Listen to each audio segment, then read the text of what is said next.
Good morning, what's going on? Couple of words this morning, little mini lesson, little graph. Here we go. I want to talk about implementation time, the time it takes you to turn an idea into a reward.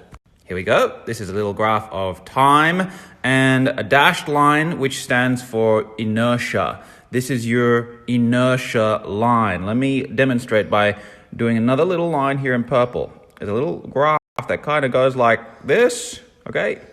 And this here purple line is your hunger. And you might interchange that word with motivation, inspiration, kapow, whoop ass, whatever you want to call it. But this is your hunger line. And when usually what happens with people is they have a catalyst. They read a book or attend a seminar or get some kind of thing. They see someone doing something well and they get hunger to do something. And look, in this initial period, when their hunger exceeds their inertia, they can get shit done. And by the way, your inertia just means your tendency to keep doing what you're already doing. Remember from high school, objects at rest want to stay at rest and objects in motion want to keep moving. And so you will have an inertia depending on how fucking hard it is to get your shit moving. But right here in this zone, the one that I've sort of colored in, is your hot zone. When your hunger is greater than the inertia, you get shit done. But the thing with hunger is it sort of fucking gets quenched, doesn't it? And it goes down after time.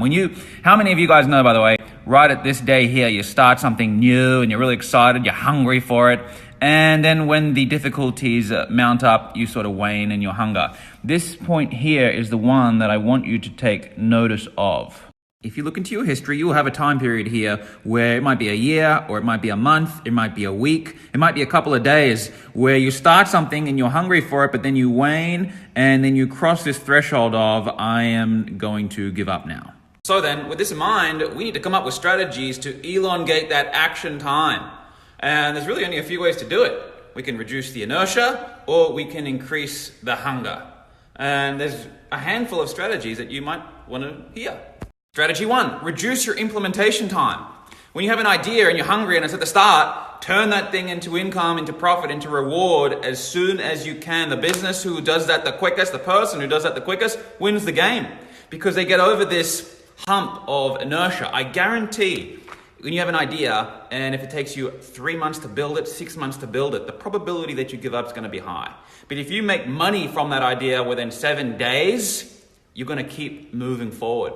The next thing you need to understand is how making money and income and getting success and results overlays on this chart. And it's kind of the opposite to what a lot of people think, where the less money that you're making, the more hunger you're going to have. And the more money you make, the less hunger you'll have. You got to understand that when you have all of your needs met and all of your goals are achieved and you're making all the cash, there's no real fucking hunger to do anything. You don't need to do anything. So when I get people all the time saying, well, I got no money, no income, and God, I just can't get hungry. I can't get motivated enough. And I think, God, man, fucking Jesus, as soon as you make some, it's going to be even worse.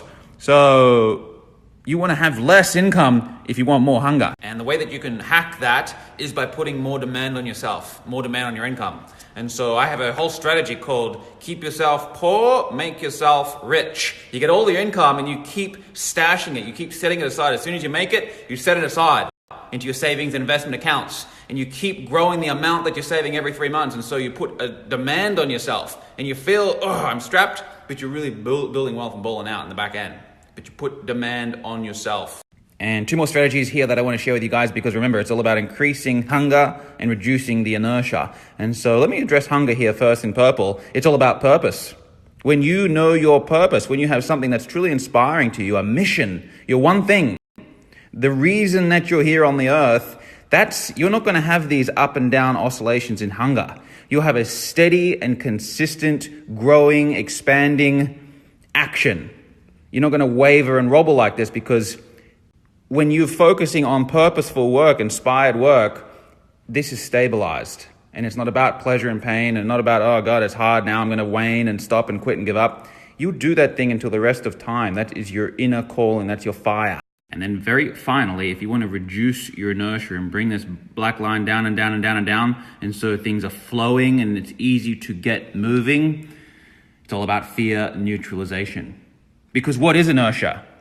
Your inertia, your tendency to do nothing and stay where you are and stay put and shut down your light, and ignore your hunger, ignore desire, ignore momentum is all about fear. You're afraid of that. So you need to dissolve that shit. And so if you're a student in my school, you'll know that purpose and fear are two complete classes. Finding your purpose, neutralizing your fears. This is the untold story of personal development, personal mastery, business, finance, building wealth that very few talk about, but it's, in my opinion, maybe one of the most, if not the most important components of the whole thing. It doesn't matter what strategy you plug in or what system you're using. If you have no purpose and if you're fearful, that thing won't work. You'll wane and wobble and stop and quit.